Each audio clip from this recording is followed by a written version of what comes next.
2023년도 SBS 뉴스에 나온 영상인데요. 딱 보기에도 이게 체격 차이가 나는 두 남성이 팔씨름을 하고 있습니다. 사진에서도 보다시피 우람한 이 근육질의 남성이 비교적 왜소해 보이는 남성을 향해 웃고 있습니다.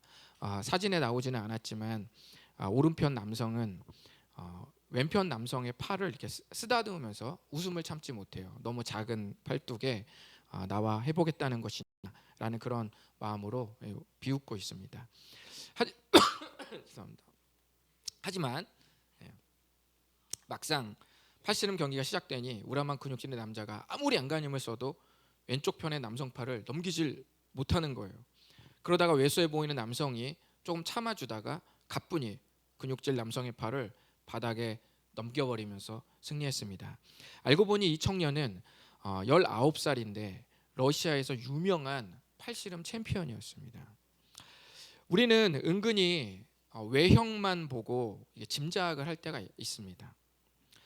혹시 이 중에 세상과 여러분 사이에 어떤 체격 차이를 느끼시는 분이 있으실는지 모르겠습니다.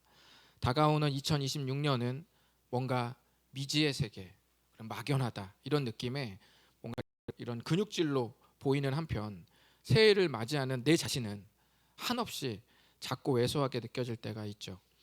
해결되지 않은 문제들, 새해가 되어도 그렇게 기대할 것 없는 내 환경, 내 모습들을 생각하니 세상이 너무 두려운 거죠. 다가올 2026년이 너무 근육질의 우람한 남성처럼 느껴지고 나는 너무 왜소해 보이는 그런 느낌을 가질 때가 있습니다. 그래서 너무 두려운 마음이 들 수 있죠. 하지만 우리 주님이 끝났다고 말씀하실 때까지는 끝나는 건 없습니다. 아멘. 네. 저는 오늘 여러분께 두려움에 대해서 좀 나누면서 2026년을 두려워할 필요가 없다고 말씀드리고 싶습니다. 연말 마지막 말씀 엔딩 시리즈 마지막으로 나누면서 여러분께 막연한 두려움에서 자유하시고 오히려 2026년을 담대하게 맞이하시라고 좀 말씀드리고 싶어서 오늘 말씀 준비했습니다. 저는 오늘 마태복음 10장 24절에서 31절까지의 말씀을 가지고 두려움에 대해서 여러분과 함께 나눠보도록 하겠습니다. 마태복음 10장에서 이 말씀이 나오기까지 대략적인 맥락을 좀 살펴드리겠습니다. 제가 좀 여러분은 중요하지 않으신 순간이에요. 좀 지루한 순간일 수 있는데 저에게는 언제나 이런 부분들이 참 중요합니다. 여러분께는 중요하지 않지만 저한테는 중요해요. 왜 그러냐면 맥락을 잃지 않고 말씀을 나누도록 하실 수 있게 하기 위해서 제가 늘 이런 부분들을 설명드립니다. 마태복음 1장에서 4장까지는 하나님 나라의 왕에 대해서, 그렇죠? 우리가 크리스마스 본문하면 마태복음 1장 할 때가 많잖아요. 그래서 마태복음 1장, 2장, 3장, 4장까지는 하나님 나라의 왕이신 예수님이 탄생하시고 그분에 대해서 기록이 되어 있죠. 그리고 5장, 6장, 7장은 하나님 나라에 대해서 말씀하고 있습니다. 우리가 5장, 6장, 7장을 뭐라고 그러죠? 마태복음의 노른자 위라고 하죠. 그래서 그 유명한 산상수훈이라고 말합니다. 그리고 8장, 9장은 그 하나님의 나라가 뜬구름 잡는 그런 나라가 아니라 실제로 능력 있게 나타난다라는 것을 말씀하고 있는 장이 8장과 9장입니다. 그럼 이제 우리가 오늘 나눌 마태복음 10장으로 넘어와서는 어떤 이야기예요? 그러니까 하나님 나라의 왕을 우리가 두려워하자는 거예요. 다른 걸 두려워하지 말고 하나님 나라의 왕을 두려워하자, 이런 맥락의 말씀입니다. 그래서 오늘 말씀이 그 부분에 속해 있다라는 것 여러분께 말씀드리면서 오늘 말씀을 나누겠습니다. 여러분 잘 보시면 제가 오늘 본문을 이제 읽을 텐데 미리 말씀을 드리면은 마태복음 10장 오늘 본문의 26, 28, 31절에 보면 반복되는 말이 있습니다. 두려워하지 말라고 반복해서 우리 주님이 강조하고 계십니다. 그래서 오늘은 우리가 2026년을 두려워하지 말아야 할 세 가지 이유에 대해서 함께 나누겠습니다. 두려움이라는 것이 보통 뭐죠? 감정적인 거죠. 두려운 마음이, 두려운 느낌이 확 다가오는 거잖아요. 감정이기 때문에 누군가 야 두려워하지 마 라고 해서 두려워하지 않아지는 게 않는 거죠. 먼저 우리가 충분히 그것을 생각을 해야 됩니다. 곧바로 두려움이 사라지지 않죠. 하지만 오늘 말씀을 잘 새겨 놓으시면 정말 두려워할 수밖에 없는 순간에서 이 말씀이 전광석화와 같이 떠올라 여러분의 영혼을 확 낚아채고 붙잡아 주실 줄 믿습니다. 자, 우리가 2026년을 두려워하지 말아야 할 첫 번째 이유 한번 읽어보도록 하겠습니다. 시작. 거짓에서 기인되기 때문입니다. 네, 미래에 대한 두려움의 출발점을 잘 보시면 어디서부터 출발한다고요? 거짓에서부터 출발할 가능성이 아주 많습니다. 24절과 25절로 한번 읽어보도록 하겠습니다. 시작. 제자가 그 선생보다 또는 종이 그 상전보다 높지 못하나니 제자가 그 선생 같고 종이 그 상전 같으면 조카도다. 집 주인을 바알세불이라 하였거든 하물며 그 집 사람들이랴. 아멘. 사실 이 두 가지에는 같은 비유입니다. 예수님께서 말씀하시기를 뭐라고 말하는 거예요? 제자의 목표는 뭐예요? 그 선생이 되는 겁니다. 고대의 목표는 제자가 선생님을 따라다녀요. 그리고 선생님의 모든 삶과 모든 언행을 전부 본받습니다. 그래서 그 선생의 경지, 선생의 레벨에 오르면 제자의 목표는 끝나는 거예요. 그리고 종이 상전보다 높지 못하다. 종이 상전의 레벨까지 올라가면 사실 목표가 끝나는 거죠. 그러니까 지금 저 두 가지 예는 뭐예요? 같은 뜻이에요. 그러면 여러분께 좀 여쭤볼게요. 제자들의 12제자들의 선생님은 누구죠? 예수님이죠. 자, 그런데 당대 종교 지도자들이 예수님을 싫어했어요. 왜냐하면 예수님 인기를 얻으면 자기네들이 인기가 떨어지기 때문입니다. 그래서 종교 지도자들은 예수님이 기적을 일으키고 놀라운 변화를 일으켜서 인기를 얻으면 그 현장에 가서 뭐라고 말했냐면 이건 하나님의 역사가 아니야. 귀신의 왕 바알세불이 일으킨 거야 라고 그렇게 비난했습니다. 바알세불이라는 말이 뭐냐면 귀신의 우두머리다라는 뜻이에요. 귀신의 우두머리, 바알세불을. 그래서 저 예수라는 작자는 마치 하나님께서 일으키신 역사로 사람들을 변화시키는 것 같지만 사실은 하나님이 하는 게 아니라 귀신의 힘을 동원해서 지금 우리한테 주작하는 거다. 이렇게 지금 비난을 했습니다. 자, 스승님이신 예수님께서 귀신의 우두머리라면 제자들은 뭐가 되죠? 귀신들이 되는 거죠. 자연스럽게 이렇게 비난을 받는 거죠. 이렇게 종교 지도자들은 예수님과 제자들을 거짓말로 모함했습니다. 종교 지도자들은 사람도 모함해서 죽일 수 있는 사람들이었어요. 그러니 제자들이 무서울 만하죠. 지금 제자들이 무서울 만해요. 이 배경을 여러분이 머리에 염두에 두시고 있어야 26절 말씀이 이해가 됩니다. 우리 26절 제가 충분히 설명해 드렸으니까 이제 26절 한번 읽어보겠습니다. 시작. 그런즉 그들을 두려워하지 말라. 감추인 것이 드러나지 않을 것이 없고 숨은 것이 알려지지 않을 것이 없느니라. 아멘. 종교 지도자들이 아무리 힘이 세고 권력을 쥔 갑질하는 자들이라고 할지라도 언젠가 종교 지도자들의 거짓말이 들통날 것이라는 말이에요. 감추인 것이 드러날 것이 없다. 이거 뭐예요? 않을 게 없다. 없다가 없다. 부정의 부정 뭐죠? 강조라는 뜻이죠. 감추인 게 드러나지 않을 일이 없어. 다 드러난다는 얘기예요. 그런 뜻입니다. 그러니까 두려워하지 말라는 말이에요. 반드시 진실은 드러난다. 왜냐하면 그 두려움이 전부 거짓말 위에 세워져 있기 때문입니다. 결국 무엇이 진실인지 진리인지는 다 드러난다는 거예요. 여러분, 진실이 드러나면 거짓은 자연스럽게 물러갑니다. 그런데 거짓이 물러갈 때 거짓말 위에 세워진 모든 것들도 같이 다 물러가는 거예요. 우리가 젠가 게임을 할 때 맨 아래 나무 토막을 탁 뺄 때 잘못 빼서 쓰러지면 위에 건 어떻게 돼요? 자동으로 다 쓰러지죠. 그래서 거짓말로부터 시작된 두려움은 거짓말이 진실로 드러나는 순간, 거짓말이 거짓말로 드러나는 순간 거짓말 위에 쌓여진 모든 두려움도 어떻게 돼요? 전부 무너지는 거예요. 대부분 두려움은 거짓말 위에 세워져 있는 게 아주 많습니다. 특히 미래가 우리에게 주는 막연한 두려움은 굉장히 그럴듯해요. 내년에 막연하다. 두렵다. 나 한 살 더 먹는다. 해놓은 것도 없다. 자꾸 이런 느낌과 기분이 우리의 마음속에 굉장히 불안하게 만드는 거죠. 대표적으로 실패의 경험이 그렇습니다. 실패의 경험. 내가 이번에 실패했으니 내년에도 실패할 거다. 내후년에도 실패할 거다. 내가 오늘 안 되었으니 내년에도 안 될 거다. 이런 생각 우리가 많이 하는 거죠. 꼭 틀린 불안은 아닐지라도 전부 맞는 건 아닙니다. 그게 문제예요. 합리적이라는 것이, 합리적이라는 말이 다 나쁜 건 아니지만 모두 맞는 건 또 아니에요. 그 두려움이 거짓일 가능성도 아주 많습니다. 알리바바 그룹을 세운 마윈 회장님 아세요? 예, 마윈 회장님 제가 개인적으로 굉장히 친하진 않아요. 잘 모르는 분입니다. 예, 인터넷으로만 보는 그런 분이세요. 예, 뉴스에만 보는 그런 분입니다. 이 알리바바 그룹을 세운 이 마윈 회장님이 오래전 강연장에서 우리는 실패에 익숙해져야 합니다라고 말하면서 그분이 자기 경험을 좀 얘기하신 적이 있으세요?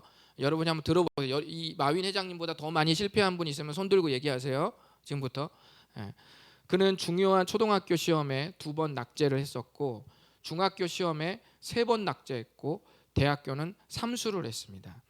그 후에 취업을 했는데 30번을 취업 시험에서 떨어졌고 5명 중 4명이 붙는 경찰 시험. 5명 중 몇 명 붙어요? 4명이 붙어요. 그런데 본인이 혼자 떨어졌고 이 24명 중에 23명을 뽑는 매장에서 24명 중에 몇 명 뽑아요? 23명을 뽑아요. 그런데 본인이 혼자 탈락을 했었고 하버드에 10번을 지원했지만 전부 거절당했습니다.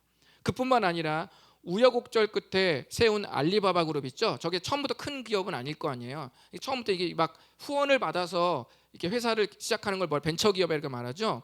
그렇게 처음에 초기에 벤처 투자를 사람들에게 이렇게 막 요구를 했는데 무려 38번을 떨어졌었다고 합니다. 그러니까 지원을 후원을 못 받은 것이죠. 그러나 그의 실패가 또 다른 시작의 미래는 아니라는 거예요. 저 정도 실패하면 경찰 시험 보겠어요? 저 정도 떨어지면 매장에서 또 지원하겠습니까? 안 하죠. 아니 24명 중에 24명 중에 23명 붙었는데 자기만 떨어지면 이거 한 절반 정도 떨어지면 서로 전철역 가면서 위로라도 하지. 아이고 우리 너 괜찮은데 왜 떨어졌어? 너도 괜찮은데 왜 떨어져? 이렇게 할 텐데 전철을 혼자만 가는 거예요. 23명 붙고. 그 정도 경험하고 나면 대부분 패배감에 쩌들지 않겠습니까? 그리고 그 다음에도 또 매장에 어떤 걸 자기가 지원을 하게 될 때 떨어질 불안감이 있을까 없을까요? 있죠. 두려움이 있죠. 그러니까 그것은 꼭 이상한 두려움은 아닐지라도 그 두려움이 다 맞는 건 아니라는 거예요. 그런데 우리 마음이 항상 그 불안을 조장합니다. 진짜처럼 느끼게 하죠. 오늘날 그가 세운 이 알리바바는 글로벌 대형 전자상거래 기업으로 성공을 했습니다. 이베이나 아마존과 어깨를 나란히 하는 엄청난 대형 전자상거래 기업으로 성공했죠. 제가 말씀드리는 것은 뭐냐면 많은 실패가 반드시 그 다음의 결과로 이어질 거라는 두려움은 거짓말이라는 거예요. 그러므로 실패가 주는 두려움은 거짓말일 가능성이 아주 많습니다. 이 외에도 새로움에 대한 두려움, 관계에 대한 두려움, 열악한 환경에 대한 두려움, 수많은 두려움들, 우리가 살아가는 데 생기는 대부분의 두려움은 대부분 한쪽으로만 치우친 두려움들입니다. 미래에 대한 두려움 안에는 이런 두려움들이 마구 섞여 있습니다. 하나님은 우리에게 이런 두려움을 주신 적이 없습니다. 시편 27편 1절은 우리에게 이렇게 말씀합니다. 여호와는 나의 빛이요 나의 구원이시니 내가 누구를 두려워하리요. 여호와는 내 생명의 능력이시니 내가 누구를 무서워하리요. 우리 주님은 우리에게 두려운 마음을 주신 적이 없습니다. 또 하나의 성경 말씀을 읽어보실까요? 이거 한번 다 같이 읽어보시죠. 시작. 우리에게 주신 것은 두려워하는 마음이 아니요 오직 능력과 사랑과 절제하는 마음이니. 아멘. 자, 이 말씀은 여러분 아세요? 바울이 자기 제자, 믿음의 제자 누구요? 디모데에게 한 말입니다. 디모데가 나이가 어려요. 그리고 마음이 약합니다. 그리고 불안을 잘 느끼는 친구예요. 그런데 그 어리고 이 약한 디모데가 대도시 에베소의 담임 목회를 하는 것이 얼마나 쉽지 않았겠습니까? 그렇죠? 저처럼 시골에서 이렇게 있던 사람이 갑자기 대도시에서 미국 대도시에도 목회를 한다고 생각해봐요. 얼마나 갑자기 위축이 되겠어요. 그렇죠? 디모데가 그런 사람이었습니다. 디모데는 두려움에 사로잡힐 수 있었어요. 그때 디모데의 영적 스승이었던 사도 바울이 지금 하는 말입니다. 지금 막 잔뜩 두려워하고 있는 디모데에게 하는 말이에요. 뭐라고 말합니까? 디모데야, 하나님이 너에게 주신 것은 두려워하는 마음이 아니다. 오히려 네가 견딜 수 있도록 능력을 주시는 분이고 공동체를 사랑하는 마음을 주셔서 그 위기를 뚫고 나가게 하시는 분이고 오히려 두려워하는 감정을 딱 붙잡게 만드는 절제를 주시는 분이니 담대하게 나아가려무나. 이렇게 사도 바울이 자기 믿음의 제자 디모데에게, 두려워하는 디모데에게 하는 말이에요. 특별히 내년에 뭔가 직분을 맡게 되는 분들이 있다면 이 말씀을 명심하십시오. 하나님이 우리에게 주신 것은 뭐라고요? 두려워하는 마음이 아니라는 거예요. 간들 명심하시고 두려워하지 마시고 무엇이든 할 수 있기를 바라겠습니다. 우리가 2026년을 두려워하지 말아야 될 두 번째 이유 무엇일까요? 한번 읽어보도록 하겠습니다. 시작. 네, 세상의 두려움은 뭐가 있어요? 한계가 있어요. 두 개가 있지 않아요. 한계가 있습니다. 여러분, 너무 진지하셔가지고 제가 좀 언제나 저는 탑재돼 있거든요. 네, 여러분이 피곤해하시고 어려워하실 때면 언제든지 나옵니다. 네. 27절의 의미는 여러분과 함께 좀 읽어볼 텐데요. 27, 28절 읽어보겠습니다. 시작. 내가 너희에게 어두운 데서 이르는 것을 광명한 데서 말하며 너희가 귓속말로 듣는 것을 집 위에서 전파하라. 몸은 죽여도 영혼은 능히 죽이지 못하는 자들을 두려워하지 말고 오직 몸과 영혼을 능히 지옥에 멸하실 수 있는 이를 두려워하라. 아멘. 27절의 의미는 한마디로 뭐예요? 옛날에는 어둡고 귓속말로 전하던 것을 이제는 어떻게 하라는 거예요? 밝은 데서, 그리고 집 위에서 전하라는 거예요. 무슨 뜻이죠? 그냥 담대하게 하라는 거예요. 귓속말 어두운 데서 하던 거 그냥 밝은 데서, 그리고 집 위에서 공개된 장소에서 편하게 전해라. 이것은 담대하게 전하라는 말입니다. 이 당시에는 종종 중요한 소식을 전할 때 지붕 위에서 전했습니다. 이스라엘 집의 지붕은 평평하게 되어 있어요. 우리처럼 이렇게 세워져 있어서 위험한 게 아니라 이스라엘의 집의 지붕은 평평하게 되어 있어서 큰 소리로 소식을 알릴 수 있었습니다. 그 이유는 28절 때문이에요. 자, 왜 이렇게 담대하게 전하라고 했냐? 28절을 보시면 담대하게 전하라고 말한 이유가 뭐예요? 우리 두 종류의 두려움을 말하고 있는데 우리 몸을 해치는 악한 자들이 주는 두려움이 있고, 그러니까 몸을 해치는 두려움, 몸을 해치는 악한 자들이 주는 두려움이 있고, 또 한 가지는 몸과 영혼을 심판하고 죄값을 치르게 하실 분이 주는 두려움이 있다라고 말합니다. 하나는 몸만 정복하는 자들, 또 하나는 몸과 영혼을 다 다스리는 자가 주는 두려움이 있다는 겁니다. 여러분, 이 두 종류의 두려움이 맞서면 어떤 것이 이길 거라고 생각하세요? 당연히 더 센 분이 주시는 두려움이 이겨야 정상 아니겠습니까? 몸과 영혼을 전부 다스리는 그 주님이 주는 두려움이 더 이겨야겠죠. 그런데 우리 실상을 보면 몸과 영혼까지 심판해 버리시는 분의 두려움보다 몸만 해칠 수 있는 세상의 두려움을 더 두려워할 때가 훨씬 많다는 겁니다. 우리 주님은 세상이 주는 두려움의 한계를 정확하게 선언하셨어요. 그들이 주는 두려움은 이 세상에서의 어디까지? 몸까지다. 우리가 돈 벌 때 몸이 부서져라 이러잖아요. 그렇죠? 왜 그래요? 부서져봐야 뭐 통장에 돈이 들어오잖아요. 몸이 부서져도 통장 들어오잖아요.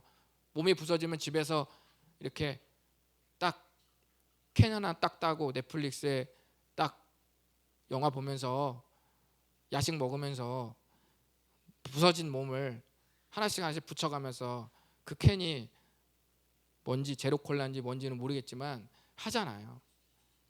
붙인 거 부서진 걸 붙이잖아요. 근데 저는 반대로도 이런 생각이 들어요. 신앙생활 할 때 여러분 그냥 뭐 죽기밖에 더 하겠어요? 뭐 힘들고 어려워서 막 그냥 죽으면 되잖아요. 그냥 신앙생활 하다가 죽으면 어차피 부서져라 돈 벌잖아요. 부서져라 똑같이 이렇게 신앙생활 하시고 집에 가셔서 똑같이 넷플릭스 보시고 부서진 몸을 붙이세요. 그냥 똑같이. 차라리 기왕 붙일 거면은 부서져라 돈 벌다 하는 거, 부서져라 신앙생활 하다가 다시 붙이는 게 제 생각에 괜찮은 것 같기도 합니다. 어쨌든 우리 주님은 오늘 뭐라고 말씀하냐면 한계를 딱 정한 거예요. 세상이 주는 두려움은 몸까지. 그런데 몸과 영혼을 동시에 다 정복하고 다스리시는 그분을 오히려 더 두려워하는 게 좋지 않겠냐고 지금 예수님이 우리들에게 하시는 말씀입니다. 최소한 우리에게 이런 두려움은 없잖아요. 뿌리에 대한 두려움. 우리가 현실에 대한 두려움은 있어도 뿌리에 대한 두려움은 없잖아요. 그렇죠? 나의 영혼과 나의 신앙에 대한 뿌리에 대한 두려움은 없잖아요. 내가 믿는 게 가짜인가? 이런 두려움은 없잖아요. 예수님은 그냥 인간인가? 예수님은 아무것도 아닌가? 예수님은 찌질한 분인가? 이런 두려움은 없잖아요. 그렇죠? 최소한 그건 없죠. 그리스도인들에게 이런 건 없습니다. 시브리서 10장 31절에 37절에 말씀합니다. 예수님께서 언젠가 다시 오시면 예수 그리스도의 십자가와 부활하심을 대수롭지 않게 여겼던 모든 사람들에게 진짜 두려움이 임할 겁니다. 이제 마지막으로 2026년을 두려워하지 말아야 될 이유 마지막 한번 읽어보겠습니다. 시작. 네, 참 두려움을 주는 대상이 우리를 사랑하고 있기 때문입니다. 몸과 영혼을 딱 붙잡고 계신 그분이 우리와 남남이 아니라 우리를 사랑하고 있기 때문에 우리가 두려워하지 말아야 될 이유가 되는 겁니다. 28절을 보시면 진짜 두려워할 분이 아까 누구라고 그랬어요? 몸과 영혼을 등이 다스리시는 하나님이시라는 걸 알게 됐죠. 우리가 막연한 미래를 두려워하지 않을 수 있는 이유는 바로 그분이 몸과 영혼을 붙잡고 계신 분이 우리를 사랑하기 때문입니다. 아이들이 부모 곁에 있을 때 안전한 이유는 부모가 힘이 세서가 아니에요. 부모가 힘이 세서가 아닙니다. 부모가 아이를 사랑하기 때문이에요. 그래서 아이들은 안전하고 두려워하지 않는 겁니다. 제가 24일 전야 행사를 준비하려고 여기를 의자를 이렇게 쫙 깔았습니다. 세로로 쫙 깔고 이렇게 일찍 와서 이걸 준비를 하려고 하고 있는데 주원이가 이 강단을 막 뛰고 있는 거예요. 돌아다니고 여기를 막 강단을 괜히 넓게 폈어. 옛날에 1800이었는데 2400으로 50을 하려고 크게 깔았더니 주원이가 크게 대회전을 막 하고 있는 이렇게. 그 내가 여기서 준비를 해야 되는데 계속 돌고 있으니까 왜 도는지도 모르겠어요. 계속 이유 없이 돌고 있어서 제가 아주 그 담임 목회자의 그 권위로 제가 말했습니다. 김주원 내려가 하고 제가 묵직하게 그렇게 명령을 딱 했습니다. 그랬더니 이 주원이가 저를 한번 보더니 또 대회전을 계속 하는 거예요. 저를 무시했어요. 우리 교회도 저를 무시하는 사람이 많지 않은데 무시했어요. 그리고 전혀 두려워하지 않았습니다. 그래서 몇 번이나 엄중하게 내가 성부와 성자와 성령의 하나님이 세우신 담임 목회자의 권위로 내려가라 했더니 내려가지 않고 계속 돌았어요. 그러니까 정말 돌았나 봐요. 근데 제가 말하는 게 뭐냐면은 왜 그는 두려워하지 않았는가? 우리 이걸 봐야 됩니다. 왜냐하면 이 강단 위에 단상 위에 아빠가 있었기 때문이에요. 아빠는 말했어요. 아빠가 널 보호해 줄 수 없다고 분명히 말을 했는데도 그는 계속 여기서 돌고 있었어요. 하나님은 인생이라는 무대 위에 우리와 함께 서 계십니다. 하나님이 함께 계시기 때문에 그리고 그분이 우리를 사랑하기 때문에 우리가 그 사랑을 느낄 때 두려움이 물러가게 되어 있는 겁니다. 29, 30, 31절을 우리 마지막으로 다 같이 읽어보도록 하겠습니다. 시작. 참새 두 마리가 한 아사리온에 팔리지 않느냐? 그러나 너희 아버지께서 허락하지 아니하시면 그 하나도 땅에 떨어지지 아니하리라. 너희에게는 머리털까지 다 세신 바 되었나니 두려워하지 말라. 너희는 많은 참새보다 귀하니라. 아멘. 29절에 참새 두 마리의 가격이 얼마라고요? 한 아사리온이다. 정말 아싸라죠. 한 아사리온이라고 했는데 이 아사리온은 로마 세계에서 가장 작은 단위, 오늘날 동전 같은 단위입니다. 노동자의 하루 품삯을 성경에서 한 데나리온이라고 말하거든요. 한 데나리온이면 한 아사리온과 한 데나리온을 화폐가 어느 정도 차이가 나냐면 단위가 16분의 1이에요. 한 데나리온의 16분의 1이 한 아사리온입니다. 오늘날로 환산해 보면 오늘 하루 품삯을 10만 원이라고 해봅시다. 10만 원. 그럼 한 아사리온 16분의 1은 얼마죠? 바로 나오죠. 어렵지 않게 바로 나오죠. 네, 6,250원입니다. 근데 만약에 우리가 한 하루 품삯이 5만 원이다. 그럼 3,125원이 되겠죠. 이렇게 한 아사리온의 이 가격이 작은 거예요. 단위가 작아요. 참새는 로마에서 가장 값싼 음식이었습니다. 예수님께서 참새를 말씀하신 이유는 참새를 말하려고 하는 게 아니라 참새라는 가장 작은 가치도 주님의 관리와 허락 안에 있다는 것을 강조함으로써 가장 큰 가치는 누구라는 거예요? 우리. 가장 큰 가치인 사람은 얼마나 더 소중하고 존귀하겠냐는 걸 비유적으로 말한 겁니다. 30절은 우리의 뭐까지요? 머리털까지 다 세신 바 되었어요. 우리의 머리털까지. 그건 무슨 말이죠? 우리 주님이 우리의 머리털 막 세우고 계시다는 거예요. 우리 잘 때 하나씩 오랑우탄처럼 계속 친구의 머리털을 뭔가를 골라서 뭔가 뽑아주듯이 그런 의미가 아니라 머리털까지 다 세신 바 된다는 건 뭐예요? 아주 우리 인생의 아주 작은 조각과 그 순간까지도 주님의 손 안에 있음을 강조하는 표현입니다. 여러분, 사랑하지 않으면 이런 표현은 나올 수가 없습니다. 저 표현에 깊게 깔린 의미는 뭐냐면 내가 너를 사랑한다는 말이에요. 사랑하면 보이는 거예요. 어떤 목사님이 말씀하시기를 사랑해야 상대의 진정한 문제가 보인다고 말했습니다. 그리고 다른 사람이 좀 별로 저평가해도 그 사람을 사랑하는 사람은 뭐라 그래요? 아니야, 그 사람에게는 남들에게 없는 굉장히 좋은 게 아직 숨겨져 있어, 이렇게 말하죠. 볼 줄 사랑하면 그게 보이는 겁니다. 주님이 우리의 모든 부분을 헤아리실 수 있고 머리털까지 다 세신 바가 되었다고 말씀하시는 이유는 우리를 그만큼 사랑하시기 때문입니다. 그래서 우리는 두려워할 필요가 없습니다. 사랑하지 않으면 보이지 않고 사랑하면 모든 게 보이는 겁니다. 저를 사랑하는 사람은 제 눈 안에 있는 이 매력적인 그런 속 쌍꺼풀까지 간파해 내시는 분이에요. 사랑하지 않으면 그게 보이지 않아요. 사랑하면 보입니다. 자, 왜 안 웃으세요? 왜 어이가 없으세요? 자, 우리를 지금도 잘 명심하세요. 우리를 두렵게 만드는 세력들의 치밀함이 하나님이 우리를 사랑해서 바라보는 섬세함보다 더할 수는 없다는 것을 반드시 명심하시기 바랍니다. 제가 초반에 체격 차이가 나는 팔씨름을 보여드렸는데요. 1세기 예수님께서 어떤 대우를 받았는지 여러분 잘 생각해 보시기를 바랍니다. 요한복음 1장 11절은 뭐라고 말씀하냐면 예수님께서 우리를 위해 이 땅에 오셨지만 예수님을 오롯이 맞이하는 이가 지극히 드물었습니다. 대부분 예수님을 영접하지 않았죠. 마가복음 14장 50절 보면 하물며 심지어 제자들도 예수님께서 십자가에 못 박히게 되셨을 때 다 버리고 도망쳤습니다. 왜 예수님을 이렇게 대우했을까요? 예수님이 당대 권력을 짊어진 종교 지도자들보다 더 왜소해 보였기 때문이에요. 앞선 팔씨름 대회로 비유하면 종교 지도자들, 세상, 권력, 로마의 총독, 분봉왕, 그 다음에 로마 황제, 이런 권력들은 뭐처럼 느껴졌어요?